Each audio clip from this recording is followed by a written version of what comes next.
Hi, this is Stan, and welcome to Go to the Desert, the planning and preparation phase.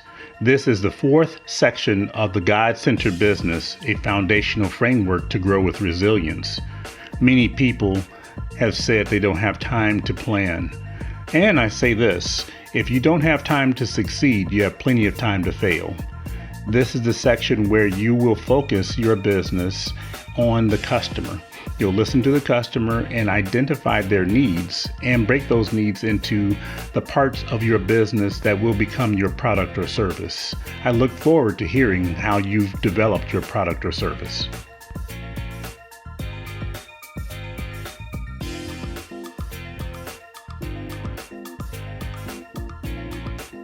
When I got in an advanced math class, I quickly realized I was in over my head.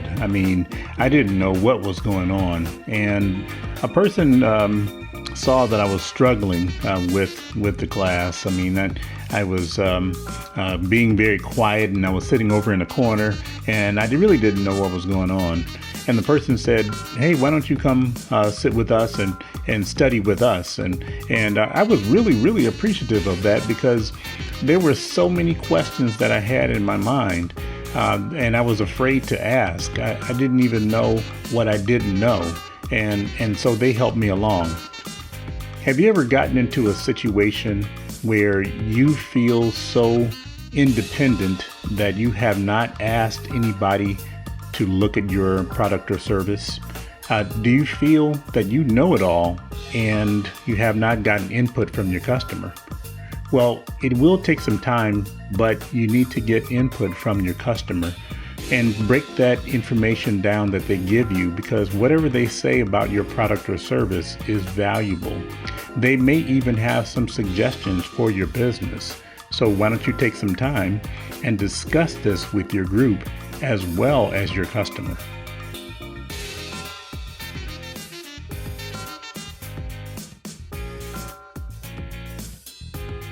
After getting rejected from this particular job interview, I just felt low. I really hated my job. My bills were piling up pretty high. I couldn't sleep. It seemed like work was pressuring me. It seemed like I also had some family things going on.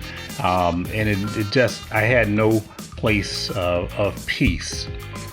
Have you ever been in a situation where there are so many things rolling around your mind that you can't even sleep? And trying to think about your business is really difficult. Can you take some time to get away from everything?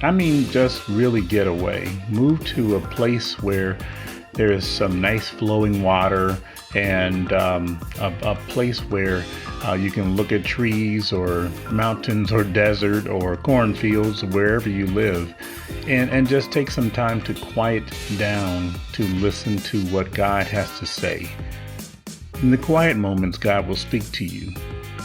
Why don't you take some time to discuss this with your group and take some time for yourself to get quiet.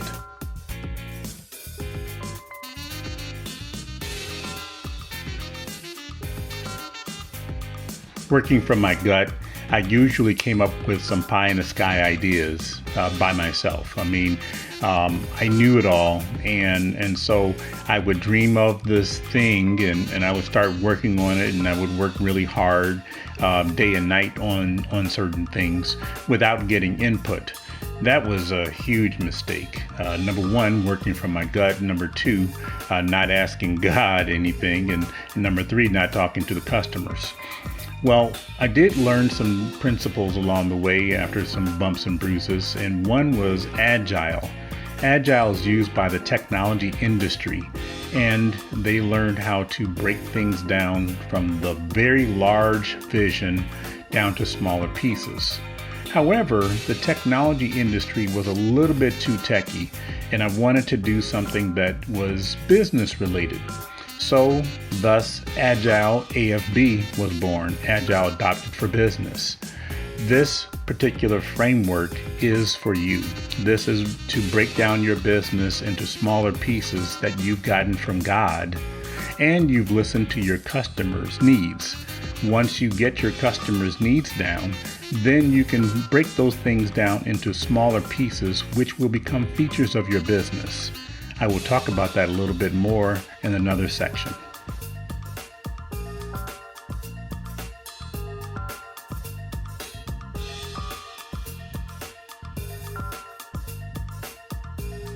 I like going to movies, and the most memorable set of movies that I've attended was the Marvel Cinematic Universe. Just recently, I had 22 movies that I watched, and so the big umbrella of the Marvel Cinematic Universe is called an epic.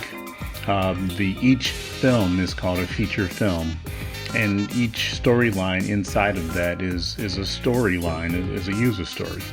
I like to break things down like that because it's easier to explain what Agile adopted for business is. Your vision comes from God. That is the epic that He gives you. The features of your business is something that is broken down by you. And so you will work on making these pieces parts of your business deliverable for your customers. But you can't do this alone. You have to talk to your customers, and they will give you user stories in terms of how they want to use your business and if there's anything that's missing. Now, to build these features, it takes 2 weeks. Now, you say, can I build something in 2 weeks? Yes. What you can do is you can break things down so that you're looking only 2 weeks out. Because things change so much and so rapidly, then you only want to plan 2 weeks out. And so a sprint is defined in the next 2 weeks. What are you going to do to please your customer within the next 2 weeks? That's as far out as I want you to plan. As you start trying to plan 5 and 6 years out in the future, we could never have predicted a pandemic. So 2 weeks is something that I'd like for you to start thinking about and planning your work around so that you can not only get input from your customers, but you will also demonstrate what you've built within that 2 weeks. So I'm hoping that we can get a little bit deeper into each concept so that you will be able to build the right things for your customer.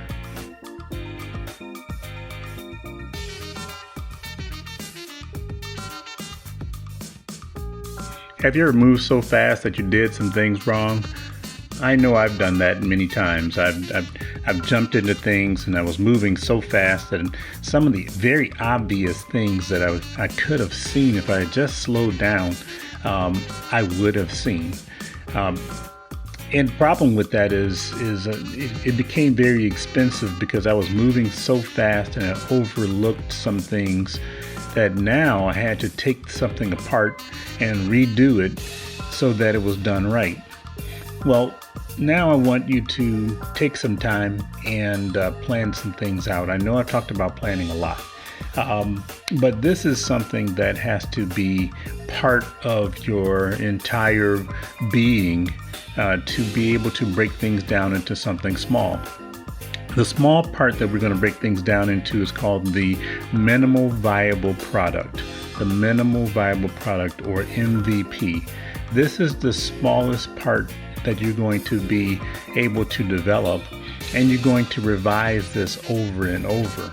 So I'd like for you to take some time to think about that. Talk about this with your group. What is the minimal viable product that you're going to work on? And talk to them about this, because this way they can give you feedback and see if this thing would actually work.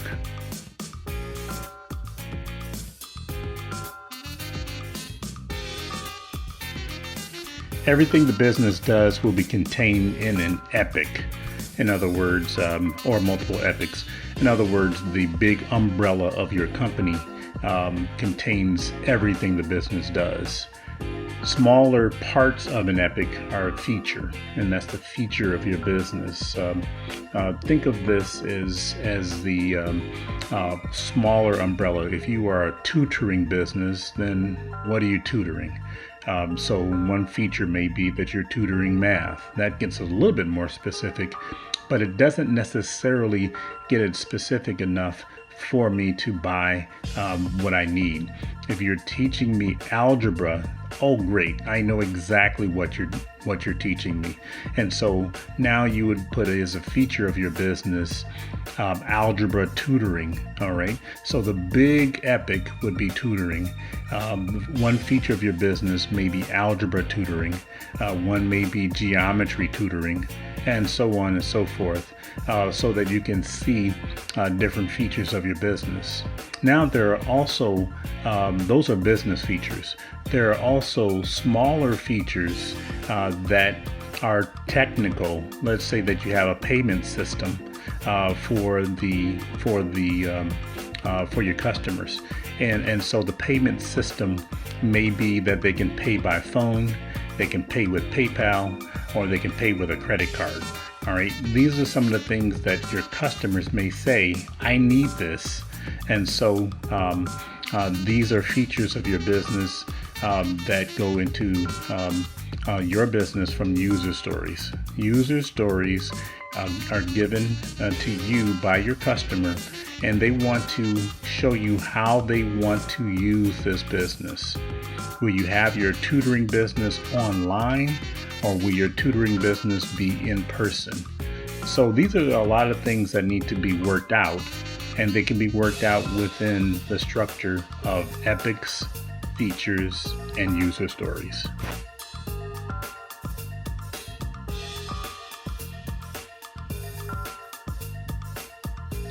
Breaking the vision down from God is not always easy.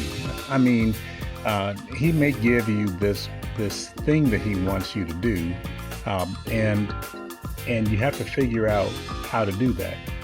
Usually when you hear the words strategic plan, it's not that you are this 50,000 foot strategist and you're dreaming of things all the time. Basically, think of this. You're trying to get to a destination. If I said, I want you to go on vacation, that's kind of high in the sky. But if I said, I want you to leave Chicago and go to Hawaii, then you have an actual starting point and you have an end point, and you have to have a strategy or how you're going to get there, and the steps that you're going to take to get to that location. So what you want to do is start thinking of, can I get to a specific location? Can I dream of a specific location to get to? What are the steps I'm going to take to get to that location? Are the steps realistic? So these are the things to think about as you start breaking your epic down into your feature.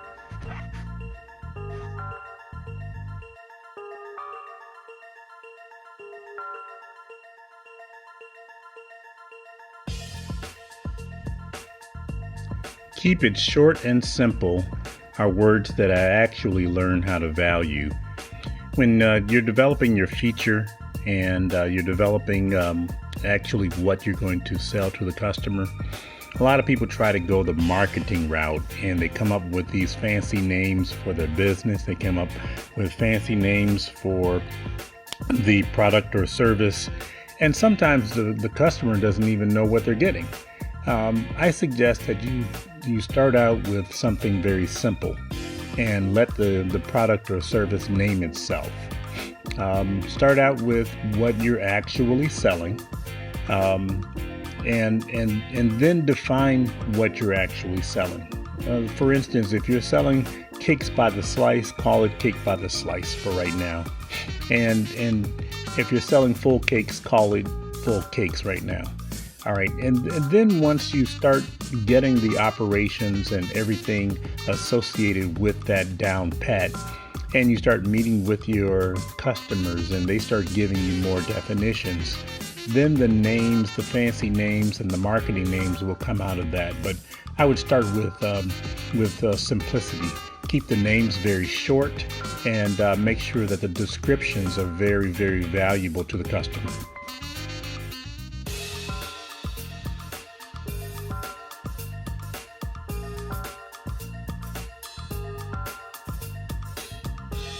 How do you feel when somebody gets your order wrong, or when somebody makes something custom for you and they just thoroughly did not get the instructions right?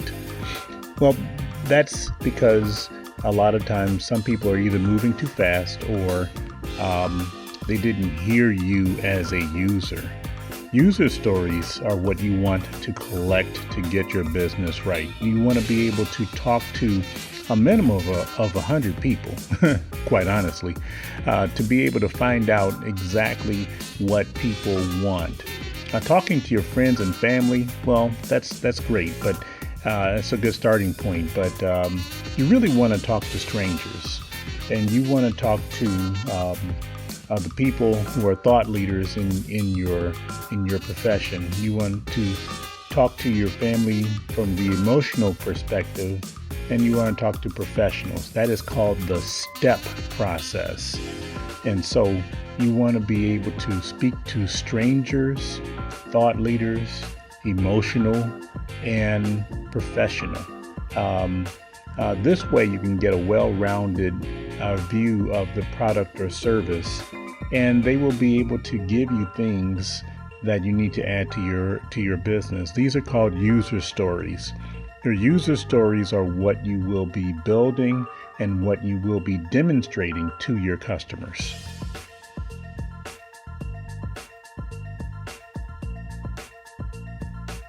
Now let's start building out what your customers have said. I mean, they gave you user stories, and you can write down the user stories in the following way. As a customer, I would like to. So you're filling in the blanks. So for instance, as a mom on the go, I would like to have my food ready when I call it in. So you can fill in different stories like that. As a blank, I would like to blank. That's how you fill in a user story. When you look at the feature Cake by the Slice, as a party thrower, I would like to have his and her bags for my Cakes by the Slice. This way, now you can add a feature to your business, which would be his and her cake bags for the Cake by the Slice piece. As a person who needs to be picked up or cheered up, I would like to see some kind of scripture in my Cake by the Slice. And so you can start seeing that you can collect these user stories and build these things over time. As you do this, you're going to build these in 2-week increments called a sprint. In the 2 weeks, this way you can plan things out and you can be able to demonstrate to the customer what they gave as a suggestion.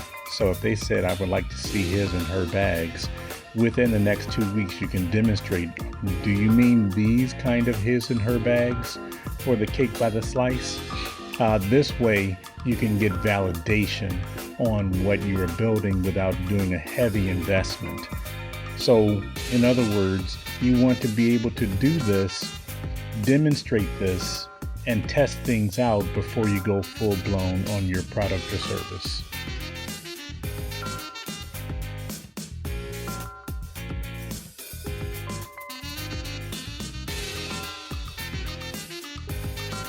Knowing what you're doing all the time is a great feeling. I mean, if you can plan out the next 2 weeks, that would be great. So the sprint definition is a planning session in which you're going to be working with whoever is working on this product or service with you, and you're going to plan out the next 2 weeks. The collaboration meeting that you're going to host, that's when you're talking to your users, when you're talking to your customers, and you're asking them their needs and their opinion on things. And so that's another meeting that's separate outside of the sprint definition meeting that you can host, and you can have that with your customers. The demonstration meeting after the 2 weeks, that's called a sprint. You will host a demonstration of the product or service to the people you trust will give you feedback.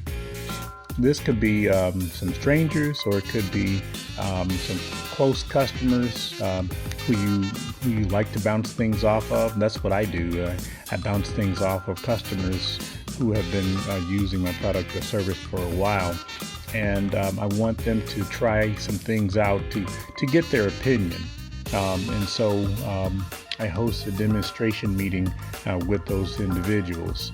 And then the last meeting is something that happens outside of a number of sprints. After you completed about 4 sprints, then you want to host an innovation meeting in which you're trying to look at how things can be done a little bit better, what new technologies are out there, what new things are on the horizon that need a solution to. And so these are things that you can have as far as important meetings with your customers.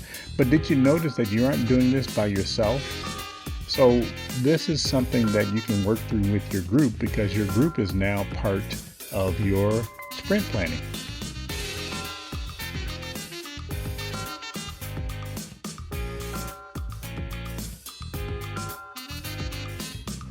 What kind of person are you? Are you formal or informal? Be yourself. That's what I have to say, because things will go pretty well. If you are more of an informal person, then have an informal gathering with your customer and talk things out. If you are more formal, then why don't you write up an agenda and make sure that the meeting is planned out so that you can feel comfortable during that particular meeting. All I suggest is that you pray before, during, and after each one of your meetings. This will always help you stay in alignment with God. And as you are planning your sprint meetings out, that's usually done with your employees or people who are going to be working on building out the feature. Your collaboration meeting, that's going to be with you and a few customers or a lot of customers. And so pray before that, during that, and after that meeting. And have an agenda laid out, but it doesn't have to be super formal. The demonstration meeting, you want to make sure that you are not wasting anyone's time. And so therefore, I would lay that out as well. Practice it up a little bit just to make sure that the thing that you're trying to show your customers does actually work, or the clothes actually fit, or the food actually tastes good. And so this way, you can have things just nicely planned out, and things will go pretty well.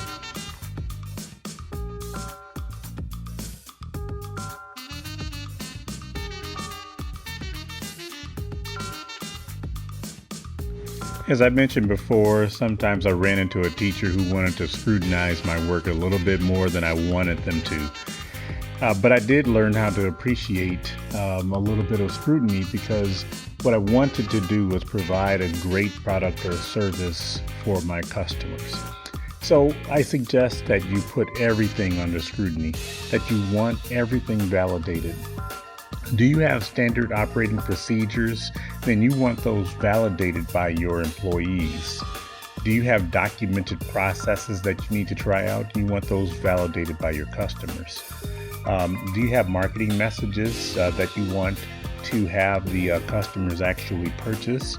Your marketing messages need to be refined over time. You just can't make one marketing message and think that it works.